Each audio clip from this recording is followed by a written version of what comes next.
Welcome, everyone, to episode 40, count 'em 40, of White Horse Live, coming to you from White Horse Black Mountain, hosted as always by Bob Hinkle, and co-produced by White Horse Black Mountain and Rad House Studio.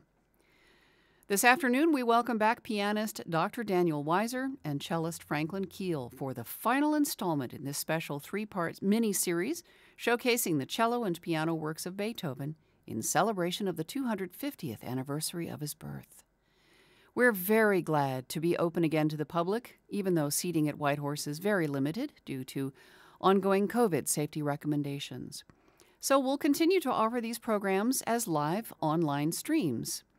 Now more than ever, our artists rely on your tips. They can't hear your applause if you're watching this at home. Your tips are the way to show your appreciation for them. The best way to do that is to visit whitehorselive.tips in your web browser. Not .com, not tips.com, just whitehorselive.tips. And we'll display the tip jar address from time to time during the show, as we are now. Thank you for helping to make this series a success. We're grateful for your help in spreading the word. Please keep sharing the event notices, hosting live watch parties, and telling all your friends. Now here's your host, Bob Hinkle. Hey everybody, thanks for being with us on a Sunday afternoon. When the song rises up, white horses fill the mountains. When the song rises up, then the clouds roll away. Well, if you don't believe that the music has some power, just stay right here with us for just about an hour. Oh, Daniel and Franklin, they will lift you up. They will loosen up your tightening. They will fill your cup. When the song rises up, white horses fill the mountains. When the song rises up, then the clouds roll away. Then the clouds roll away. Then the clouds roll away. All right. Now, the company that Dan Weiser has founded and been sort of keeping alive by the skin of its nose for the last several years is AmiciMusic.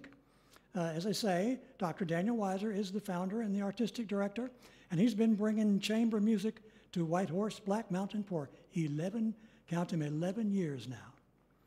Each concert has been uniquely wonderful.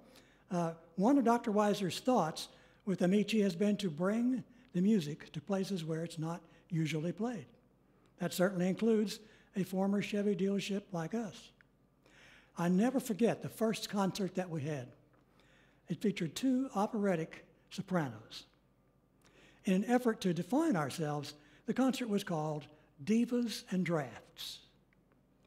An older fellow with a long beard who was sitting at the bar with his overalls, his baseball cap, and his work boots approached me after the concert, and he said something like this with a big smile. He said, "You know, I didn't think I liked classical music, but sitting here listening to those pretty ladies with a beer in my hand sitting at this bar, I have decided I like it pretty well." Then I knew Amici and Whitehorse were on to something. This afternoon is the third of three concerts comprising the complete piano and cello works of Ludwig van Beethoven. We'll feature Dr. Weiser on piano and the extraordinary cello artistry of Franklin Keel. It's our 250th birthday wish to the great composer, and these 3 days have become known as the first and hopefully the last COVID-19 Beethoven Festival. So, ladies and gentlemen, boys and girls, cats and dogs, guppies and goldfish, and anybody else out there on the couch that I forgot, please, if you would, a warm virtual White Horse Live round of applause for the man of few words, Dr. Daniel Weiser.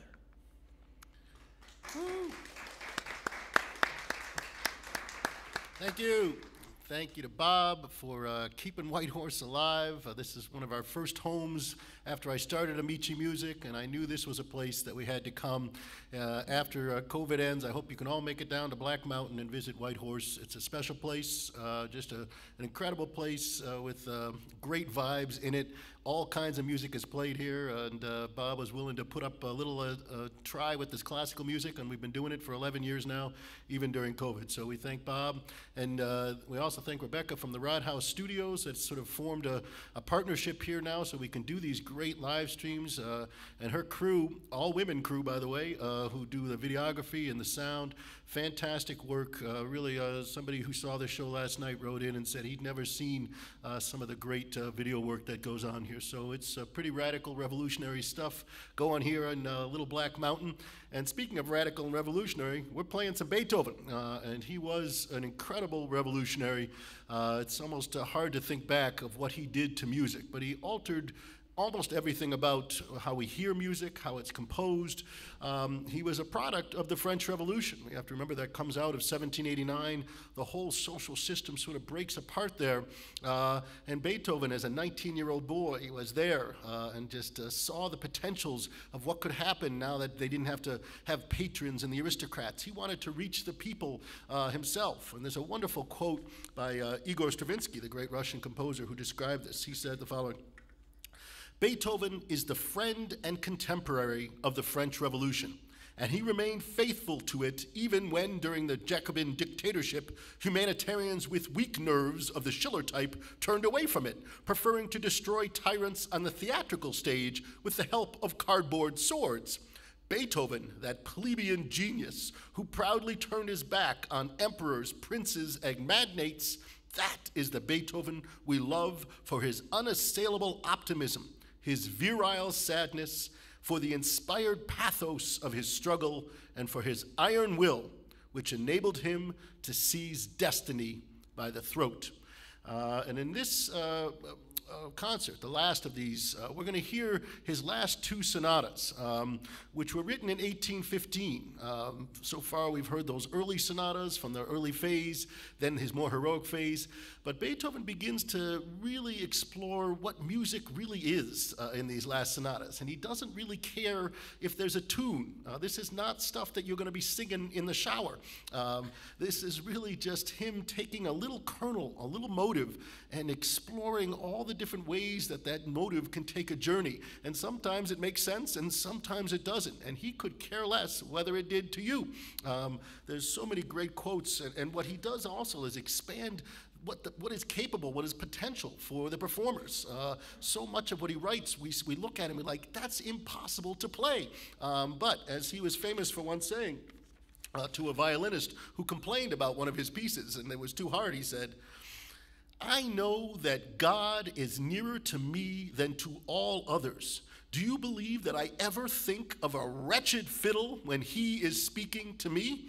And it really does seem that God is pouring through a Beethoven in all of these works, and we have to go along for the ride and figure it out no matter what. And so hopefully Franklin, who's just a wonderful colleague, has put up trying to do, this is a momentous thing to try to do all these Beethoven sonatas and his variations in a few days. So I really thank him for doing this. But our job is to try to make this music come alive and understandable, and hopefully you'll grasp it as we do it. Now, before we get to those last two sonatas, and we're going to start off with one last variation that we have not done, which actually comes from that earlier period, from 1796, when he was actually writing those first two sonatas. In fact, he probably wrote this piece on that same trip to Berlin, where he got to play with this wonderful cellist, Jean-Louis Duport, who was a phenomenal virtuoso and gave Beethoven all these new ideas of what was capable on the cello. And so he decided to write this variations on a theme by George Frederick Handel. It's from the oratorio Judas Maccabeus. The aria is called "See the Conquering Hero Comes." I don't think it was by coincidence that Beethoven saw himself as the conquering hero coming to Berlin and is taking it by storm.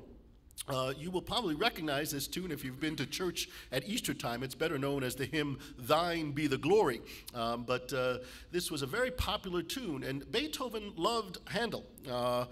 We think about Beethoven's love for the fugues and Bach, and we'll hear that at the last movement of the D major sonata as well. But Bach actually was sort of not as well known at this time. His music sort of got lost. Handel was actually much more popular during Beethoven's life. And Beethoven said a couple of wonderful quotes. He said, "Go to Handel to learn how to achieve great effects by such simple means." And then he later said, "Handel is the greatest composer that ever lived. I would uncover my head and kneel down on his tomb. That's very, very rare for Beethoven to be saying, because he certainly thought he was the greatest composer that ever lived. And there, one last quote, apparently on his deathbed, when somebody was showing him an edition of Handel's works, he just said 4 words: "There is the truth." So there was great love for what Handel did, and Beethoven, in this more classical form, takes this wonderful tune, very classical and very structured, and takes it on a wonderful journey that will hope you enjoy. Here is a variations on Handel's Judas Maccabeus, written by Beethoven in 1796.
we talked a little bit yesterday, how right after he had gotten back from this trip to Berlin, he had a fever, high fever, and he began to, at the first time, feel these ringing and buzzing in his ear. Over the next few years, he thought at first that it was going to go away, that it was part of, he had digestive problems, his doctors kept saying it was related to that, but it never went away. And yesterday I talked about his Heiligenstadt Testament, where he goes to this little village of Heiligenstadt in 1802 and writes this very powerful letter to his brothers that he never sends, at the end of which he said, "How humiliated I felt when somebody standing beside me heard the sound of a flute in the distance, and I heard nothing. Or somebody heard a shepherd sing, and again, I heard nothing.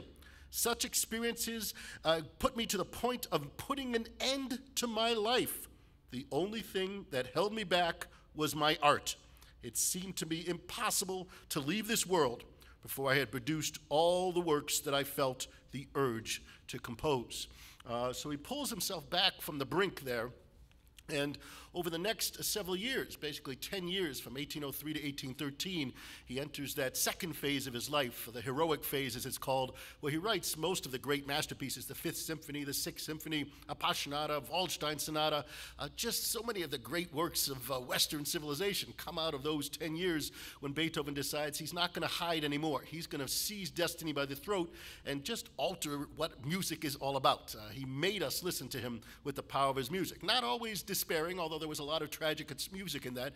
Yesterday we played the A major sonata right out of that period, which is a very joyful piece in many ways, but it is the epic nature that Beethoven is going after. Now in 1815, all through this time, of course, the Napoleonic Wars are going on. Napoleon is moving into Austria at times, taking over Vienna. And in fact, Beethoven's opera Leonora, which premieres in 1805, is a miserable failure, largely because everyone has left Vienna, and the only people left are the French soldiers, and they don't really want to hear this opera. It really did affect Beethoven. And ultimately, even though he admired Napoleon for what he did, in fact, at times he thought he was the Napoleon of music. He was going to take it by force. But once Napoleon, and he loved the fact that Napoleon was liberating a lot of people, he didn't like the fact that Napoleon put a crown on his head and made himself emperor. And of course, at that point, he scratches out the dedication to the Third Symphony, which was supposed to be the Bonaparte Symphony, and he calls it instead the Eroica Symphony to honor the loss of a man and a hero.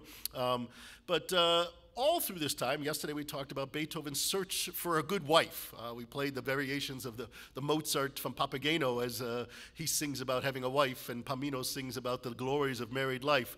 But it was never going to be for Beethoven. But there was one woman that seemed to have been the one, and is known as the Immortal Beloved. We still don't actually know who this Immortal Beloved is, though I have a pretty good idea, and many scholars sort of think so. This letter was, again, something that either wasn't sent or was sent to a woman and then was sent back so that they didn't have any trouble. We know that it was sent, he didn't date the letter, which of course made it very confusing for many years. It's dated Monday, July 6th, but there's no year. The first biographers thought it was 1805, and they thought that this letter was written to Giulietta Guicciardi, who we talked about yesterday as the woman who he dedicated the Moonlight Sonata. By lots of different things, we know that the letter was actually written in 1812, and it had to do with a trip that Beethoven took first to Prague and then to Carlsbad, and he seems to have met up with a woman, his Immortal Beloved, and probably consummated a little relationship there. And then this letter was written a few days after that with the kind of anticipation that maybe this woman would come and be with him. Let me read a little bit of it because it is so effusively Beethoven-esque in his writing. This is from July 6th. "My angel, my all, my very self. Why this deep sorrow when necessity speaks? Can our love endure except through sacrifices, through not demanding everything from one another? Can you change the fact that you are not wholly mine, I not wholly thine?" Which seems to imply she might be with somebody else. "O God, look out into the beauties of nature and comfort your heart with that which must be. Love demands everything. Thus it is to me with you and to you with me. But you forget so easily that I must live for me and for you. If we were wholly united, you will feel the pain of it as little as I. Cheer up, my only treasure, my all. The gods must send us the rest. What for us must and shall be. He then continues the letter. Wherever I am, you are with me. I will arrange it with you and me that I can live with you. Much as you love me, I love you more. Do not ever conceal yourself from me. O God, so near, so far, is not our love a truly heavenly structure, as firm as the vault of heaven? And then he finishes it up the next morning, July 7th. Though still in bed, my thoughts go out to you, my immortal beloved. Now and then joyfully, then sadly, waiting to learn whether or not fate will hear us. I can live only with you or not at all. I am resolved to wander so long away from you until I can fly to your arms and say that I am really at home with you and can send my soul enwrapped in you into the land of spirits.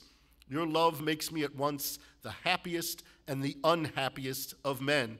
At my age, I need a steady, quiet life. Can that be so with our connection? Oh, continue to love me. Never misjudge the most faithful heart of your beloved. Ever thine, ever mine, ever ours. Ludwig. So this has been one of the enduring mysteries of the Beethoven scholarship. Who is this immortal beloved? And there's a couple different possibilities. I believe it's this woman, Josephine Brunswick, who he had taught as a young, when she was a girl at around the same time. She was the cousin, actually, of Giulietta Guicciardi. He had fallen in love with her right away. She had married a much older man right at that time because I think her mother wanted to get her out of the way of Beethoven because she wanted her to marry a wealthy person. She has several children with that person, and then he died, this older person. Beethoven then moved in, and we know that there are some letters to Josephine that are very similar to these letters that were discovered later on with this sort of a great overpouring of love. But then she got married to somebody else, a really terrible marriage, and what happened, I think at least, is that she had left her husband at this time to come to be with Beethoven, but was feeling a little guilty about leaving her husband. Fascinatingly, there was a child born 9 months to the day after this, whose name was Minona, which if you spell backwards is Anonym. And the husband, Josephine's husband, kidnapped that child basically and brought her back to Estonia where he was living. It's a fascinating drama. I urge you to try to read up on it. But suffice it to say that Beethoven, at the time he's writing this piece in 1815, has gone through some of the throes of this incredible love. And you'll hear that in this fourth sonata. It's in C major, very beautiful, easygoing key. And it starts off again with this beautiful measure in the cello. It's only in 2 movements, although each movement feels like it's 4 actually, because there's a slow part and then a fast part in the first movement, and then there's a slow part and a fast part in the second movement as well. It's as if Beethoven just can't end movements. He just connects it all together. But there is just a great feeling of love in this. He may have still been searching and hoping, but it was never to be for Beethoven. So we want to play the fourth sonata in C major, written in 1815. This is Opus 102, number 1.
Thank you. You can certainly, I think, hear, that it's a much shorter pieces than any of the other sonatas he had done.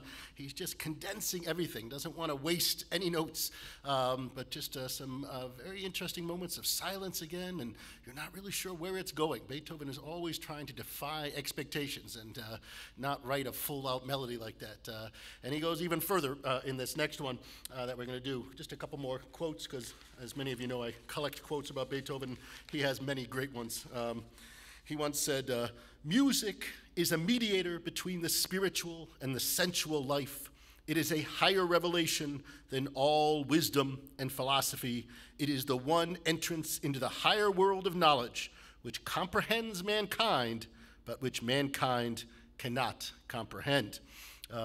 And I've said this one before, but it's one of my favorite ones. Prince Lichnowsky, who had been a big supporter of his, had wanted him to play at one of his parties where Beethoven was staying at his house.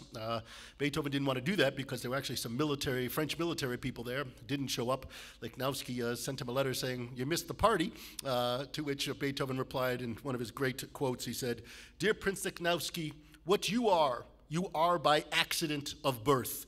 What I am by myself. There are and will be 1,000 princes.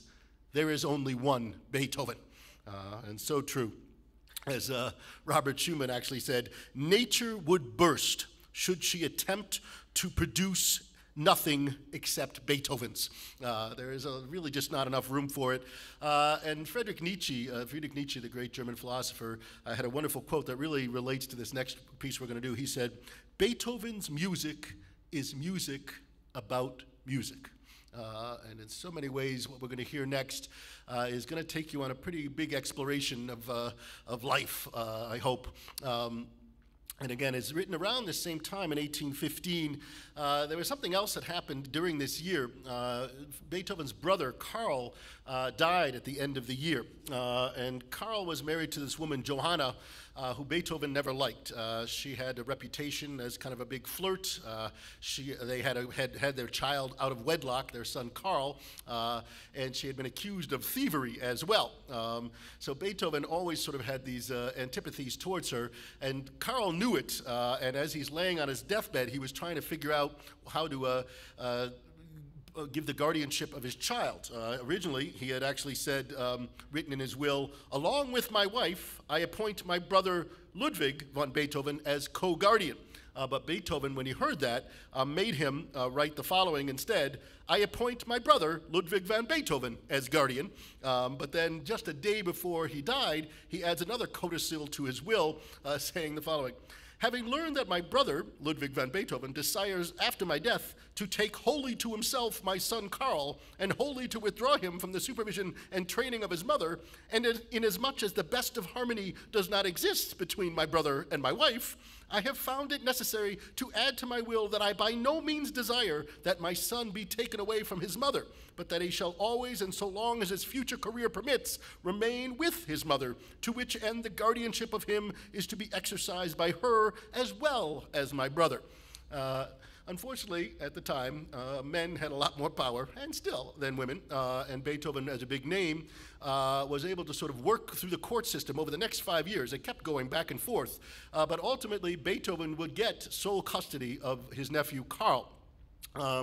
Now, it was a very difficult relationship. Karl, I think, wanted to be with his mother, but ended up sort of hanging out mostly with Beethoven. Beethoven tried to give him piano lessons with his student Czerny. Czerny said he was completely untalented. That must have driven Beethoven crazy.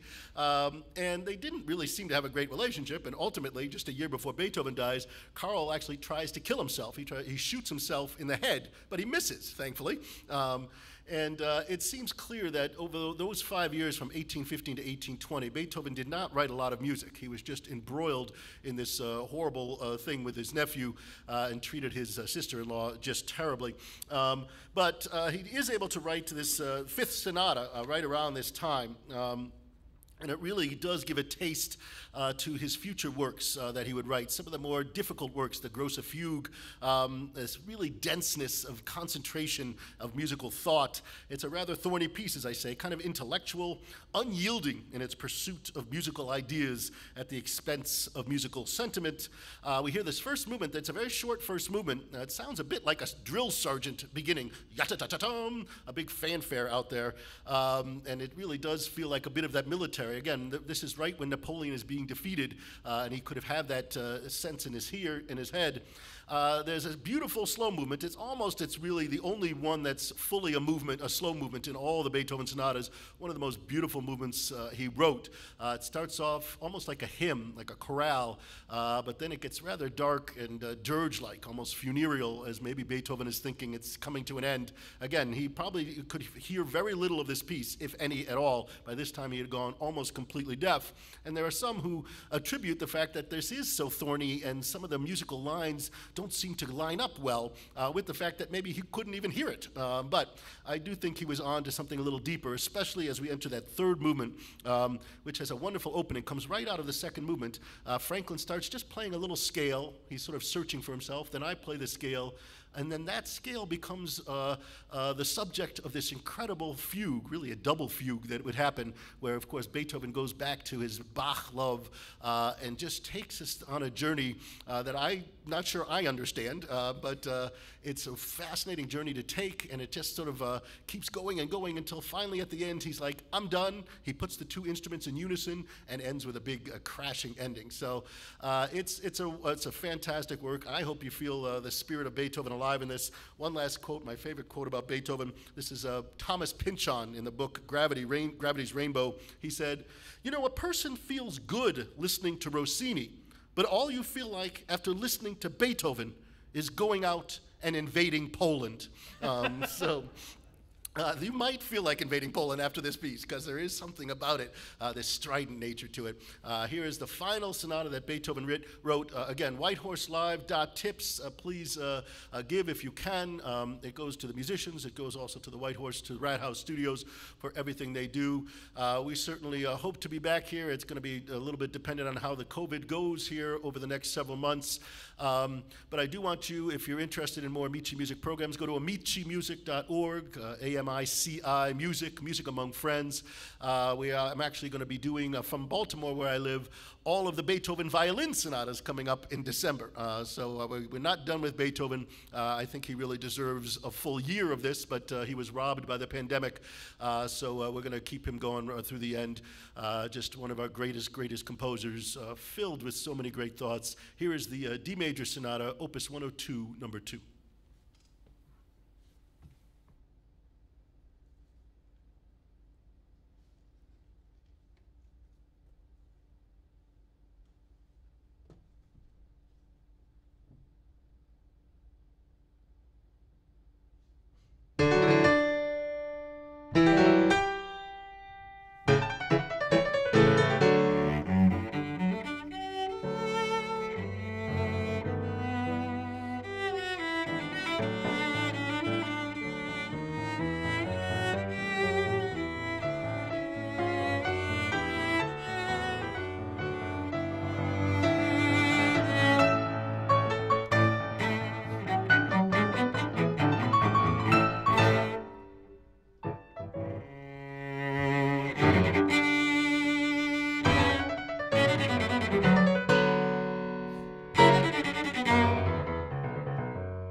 Thank you all. Thank you for everybody who's here. Thank you to the White Horse. Thank you all who've been watching.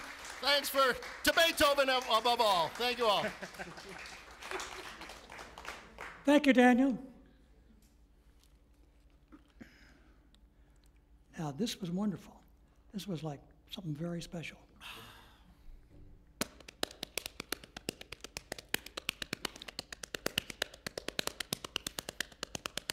When the song rises up, white horses fill the mountains. When the song rises up, then the clouds roll away. Daniel and Franklin and Bud and Beethoven were the vessels here this time. We hope that you enjoyed it, maybe had a glass of wine. We hope that you were able to let go of yourself. And we hope that we helped you take your joy down off the shelf. When the song rises up, white horses fill the mountains. When the song rises up, then the clouds roll away. Sisters, ain't you glad you feel that fear fading? Brothers, ain't you glad there's gonna be a better day? People, ain't you glad we're shoring this together? People, ain't you glad that the cloud's gonna roll away? Yes, the cloud's gonna roll away. The cloud's gonna roll away. Thank you for joining us. We appreciate you being here, being out there in live stream land, or the few that were able to be here with us. Some of you who have been to Whitehorse before, you know that we have this, maybe you're familiar with the Between the Cushions Worldwide contest that we have. We'll pick it up again next week, so keep looking between those cushions and hang on to anything that you find. Elvis Presley cassettes, yesterday's face mask. However, if you find a favorite pair of underwear, put it somewhere safe. You don't want to have to explain how it got there. Stay safe, take great care, and remember the wisdom of the ages. He who hesitates is either drunk or stoned. Have a great day. Thanks for joining us for White Horse Live. We sure hope you've enjoyed the show and the mini-series. And for those of you here in person, thanks for joining us here at White Horse, you small but mighty crowd of stalwarts. This program is produced by White Horse Black Mountain and by Rad House Studio. Bob Hinkle is your host and executive producer. Claire Hoke is audio engineer. Jessica Wharton is director of photography. Jessica Fox is key grip and front of house engineer. Public relations services provided by Maggie Rainwater at Hoosier Devil. I'm Rebecca Hillgraves, director and producer for these programs.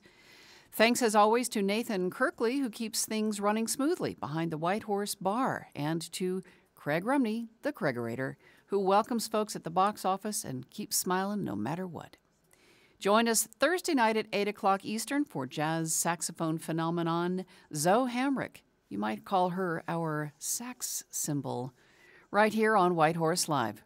In the meantime, Be good to each other, and that includes all people.